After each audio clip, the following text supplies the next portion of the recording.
Maxime Lopez est sur le départ. Je vous apprends, messieurs, strictement rien. Vous participez à des talks, vous regardez les talks. On en parle depuis des semaines, depuis des mois.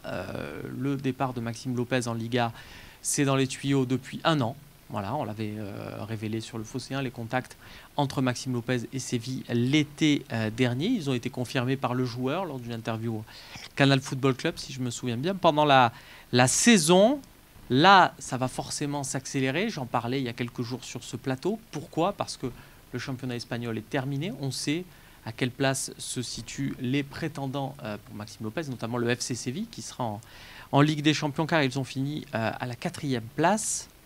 Jacques, est-ce qu'un Maxime Lopez, si je te dis Maxime Lopez part au FC Séville, quelle est ta réaction, ton sentiment ? Alors mon sentiment, il est partagé parce que le petit, je le connais très bien. C'est un garçon attachant, c'est quelqu'un que j'apprécie beaucoup. Maintenant, pour le reste de sa carrière, je pense qu'il y a eu un petit trou d'air qui est compliqué. Il y a un milieu de terrain qui a explosé, littéralement, Olympique de Marseille. Ça sera très difficile pour lui de rentrer dans le moule maintenant. Il y a une partie du public, une partie des médias qui lui est un peu tombé dessus. Et à un moment donné, quand on te dit c'est le bon moment de partir, c'est le bon moment. Et en plus Romain, son football, sa façon de jouer le correspond à l'Espagne. Ça pue l'Espagne. Et je pense que là-bas, il peut faire une belle carrière, une très belle carrière. Ils n'hésitent pas à mettre des gabarits un petit peu plus petits, on le sait tous. Donc je pense que s'il va là-bas, il peut faire une très très belle carrière. Est-ce que, parce que Nassim, c'est aussi la performance, et qu'on le veuille ou non, ce qui se passe après, pour un joueur de l'Olympique de Marseille, change la perception qu'on avait de lui pendant qu'il est à l'OM. Vous ne m'enlèverez pas de l'idée que la cote d'André-Pierre Gignac est au plus haut aujourd'hui à Marseille parce qu'il a réussi au Mexique et que donc, du coup, on est tous à se dire, on est fiers de voir un André-Pierre Gignac réussi et on oublie peut-être qu'on n'a pas été toujours tendre ici avec lui. À l'inverse, c'est un André Ayew qui n'a pas forcément réussi en Première Ligue, qui est actuellement à Swansea, qui ne montera pas en Première Ligue en fin de saison. Du coup, alors que sa cote pouvait être plus élevée que Gignac, maintenant elle l'est moins parce qu'il a moins réussi. Est-ce que ça te rendrait fier de voir Lopez réussir en Espagne ? Fier ou est-ce que ça te ferait rager ? Un peu des deux. Il y a un peu la frustration. On aurait aimé qu'il explose avec nous, voilà. Qu'il nous fasse, qu'il explose avec nous, qu'il nous fasse de belles saisons exploser, ici. Il a explosé. Il a explosé, mais comme tu l'as dit, Jacques, il y a eu un trou d'air où à un moment, nous, on espérait qu'il y ait une progression, et il n'y a pas eu de progression. C'est resté assez linéaire. Après, un autre exemple, c'est Ocampos. Moi, j'étais vraiment dégoûté du départ de Campos, lui, par exemple, qui a eu une belle réussite. Alors tiens, justement, Ocampos, messieurs, et après on va passer vraiment au but de cette partie qui rejoint la question de Romano Bellamigno qui nous dit, Maxime Lopez à 8 millions, c'est sous-coté. Un jeune avec combien de matchs en Ligue 1 ? C'est vrai qu'il en a plus de 100. L'acquéreur pourra se frotter les mains. On va venir sur vraiment le prix de Maxime Lopez. Mais avant, revenons sur cet exemple Ocampos. Ocampos, messieurs, est-ce que là, de le voir éclater, de voir un Ocampos dont on parle au Real Madrid, au Bayern Munich, alors ce sont que des rumeurs, il n'y est pas encore, mais on dit vous 60-70 millions, vous vous dites quoi ? Vous êtes content pour le joueur ou vous vous dites on est des ânes, on aurait dû le garder Ça, tu peux pas le savoir parce que actuellement, il s'éclate dans le club où il est, avec les joueurs qui lui donnent peut-être des ballons que ici il n'aurait pas eu. Donc tu peux pas savoir. C'est pas parce s'il était resté ici, peut-être qu'il serait resté au même niveau. Ça, tu peux pas le savoir. Tu peux pas le savoir parce que là, actuellement en Espagne, il y a un jeu différent qui lui convient peut-être beaucoup plus que ce que c'était ici, tu vois. Et il y a peut-être des joueurs qui jouent plus pour lui que ce que ça. Tu peux pas savoir ça. Il y a des joueurs que chez toi ça marche pas, ils s'en vont et puis ça démarre ailleurs. Et ça, tu peux pas le savoir. Je suis pas tout à fait d'accord, moi. Je suis pas tout à fait d'accord pour Ocampos. Peut-être parce que je suis un grand fan du joueur, la Grinta, tout ça. Enfin, j'adore ce joueur, j'ai adoré ce joueur. Mais contrairement à Maxime Lopez, j'ai l'impression qu'il a eu 2 saisons assez plates. Ocampos, j'ai l'impression qu'il s'est passé quelque chose quand même. Les 2 dernières saisons, la dernière saison avec nous, il s'est passé quelque chose. Il a marqué plus de buts, il a fait de beaux gestes. J'ai l'impression qu'il se passait quelque chose. Donc, si j'avais eu les rênes de l'OM, j'aurais jamais laissé partir. personnellement. On dit ça maintenant, mais à l'époque, l'OM avait besoin de liquidité pour acheter un attaquant. C'est vrai que j'ai pas les rênes de l'OM.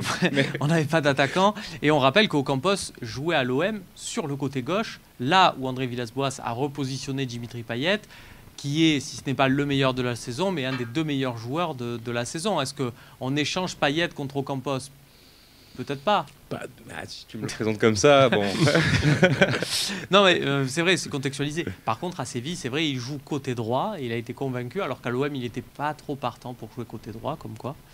Voilà, des fois, un changement d'environnement. Je te dis, les choix de l'entraîneur font quand même pas mal de...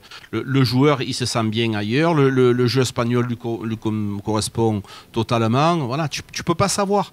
Et c'est vrai qu'il a la grinta, mais au moment où il est parti, tu avais besoin d'argent. Ça fait une rentrée financière... Que 16 millions, non, enfin, c'est ça, ouais, mais tu en avais vraiment besoin. Et voilà, aujourd'hui, c'est vrai qu'il en a beaucoup plus. Mais au moment où il est parti... Il lui restait un an de contrat. Et on rappelle, messieurs, dans ces moments-là, il faut prolonger le contrat de l'élément. C'est ce qui était arrivé, tiens, à une personne que tu connais, avec Laurent Blanc, je crois, Jacques. Pour revenir, tiens, à la question de Romano sur le prix de Maxime Lopez, messieurs, je suis pas loin. Je me suis fait la même réflexion que Romano, qui nous laisse ce message, parce que Maxime Lopez, on a coutume de dire, c'est 8 millions. Voilà, l'an dernier, il en valait 15. Là, il lui reste plus qu'un an de contrat. Grosso modo, on divise par 2. 8 millions, c'est déjà bien et compagnie. Mais je suis allé regarder, vous allez voir des tableaux, vous allez me dire ce que vous en pensez. Je suis allé voir les joueurs que Maxime Lopez a fréquentés en équipe de France jeune, qui jouaient avec lui au milieu de terrain. Alors vous allez voir leur valeur, vous allez voir leur nom, ils vous parlent et vous les connaissez forcément. Matteo Guendouzi, donc, qui est à Arsenal, indésirable, mais dont on parle d'une valeur de 40 millions. On parle quand même d'un échange avec Philippe Coutinho, excusez-moi. Philippe Coutinho, alors évidemment le salaire est plus important, les clubs s'arrangent entre eux. C'est un joueur qui valait quand même beaucoup d'argent. Lucas Touzard, transféré en janvier dernier pour 25 millions. Tout comme Youssouf Fofana qui est passé de Strasbourg à Monaco pour 15 millions. Il y avait Tanguy Ndombele aussi dans cette équipe de France. Alors, je suis parfaitement honnête avec vous. Maxime Lopez n'est plus dans le groupe depuis 1 an. Mais voilà, enfin, je veux dire, il joue avec ces joueurs-là, ces joueurs qui valent ce prix-là. Et lui, il en vaut que 8. Pour continuer mon argumentaire, après je vais vous écouter, messieurs, regardez le prix des joueurs payés par le FC Séville au poste de Maxime Lopez. Voilà, il y a Juan Jordan qui a été acheté à Eibar la saison dernière pour 14 millions. Oliver Torres, acheté aussi le même été, là où Séville convoitait Maxime Lopez, qu'ils sont allés chercher à Porto. Roque Mesa, talent de Las Palmas, qui était parti à Swansea, il avait rapatrié pour 6 millions d'euros. Là aussi, il y avait une partie avec un salaire important, tout comme Eber Banega, qui avant joué à Valence, qui était passé par l'Inter et qu'ils ont acheté pour 7 millions. Voilà, est-ce qu'à la lumière de tous ces chiffres-là, si je vous dis Maxime Lopez part à 8, vous me dites c'est normal ou vous me dites c'est un scandale? Mais si tu veux, Romain, il y a une situation qui fait qu'aujourd'hui, on va se contenter de 8. Parce que peut-être que la saison précédente, oui, il y avait un an de plus, il était mieux, mais cette année, avec le Covid, on a quand même besoin d'argent, il est plus essentiel. Tu économises quand même pas mal d'argent sur son salaire, même si ce n'est pas un salaire exorbitant. Tu es obligé... Oui, à l'échelle de l'OM, voilà. Maxime Lopez a un petit salaire. Voilà. Donc, oui, c'est 8 millions. Le salaire, le joueur, il n'est plus trop à l'aise. Voilà. C'est le moment de le faire partir. Est-ce que c'est ça aussi, Nassim, pour toi, qui rentre en ligne de compte? C'est-à-dire, c'est la volonté du joueur. Là, c'est un joueur à qui on dit, bon, ok, tu vas y aller en Liga et compagnie, donc on ne peut pas derrière faire la fine bouche en disant c'est ça ou rien, parce qu'on sait quelque part qu'on ne va pas pouvoir le garder, donc ces 8 millions, on les accepte sans moufter. Bien sûr, c'est vrai, on n'a pas trop le choix. Au point où on en est, on n'a pas trop le choix, et ça reste décevant, mais s'il veut partir, qu'il y aille. Très bien, on lui souhaitera quand même le meilleur. Si c'est le FC Séville, on a donné cet exemple-là. Il y a d'autres clubs qui sont intéressés. Valence, Villarreal, il y en a d'autres aussi. Donc, à voir, peut-être profiter de la... Pour la comparaison que tu donnais, par contre, avec les jeunes qui jouaient dans son équipe, la majorité des joueurs qui étaient sur la liste, ils aspirent à une place en équipe de France.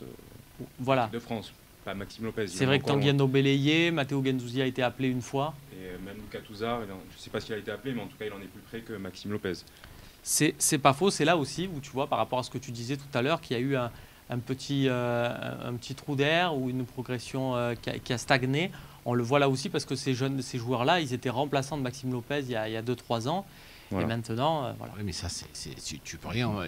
Mais c'est pas fini. On va y faire un coucou. C'est notre ami Jérémy de César, qui était titulaire indiscutable en équipe de France. Des Stambouli, des Cabella qui ne jouaient pas en équipe de France. Jérémy était titulaire en équipe de France. Aujourd'hui. Titulaire de France Bleu. Voilà, titulaire, tu vois. Il a tout inversé. Donc, tu peux pas savoir en jeune, les gens ils sont en équipe de France, et puis d'un coup, plouf, il se passe des trucs entre 18 et 22 que tu peux pas savoir. Très bien, messieurs, on va passer à une petite partie. Pourquoi pas nous? Et on va rester en Liga, tout simplement.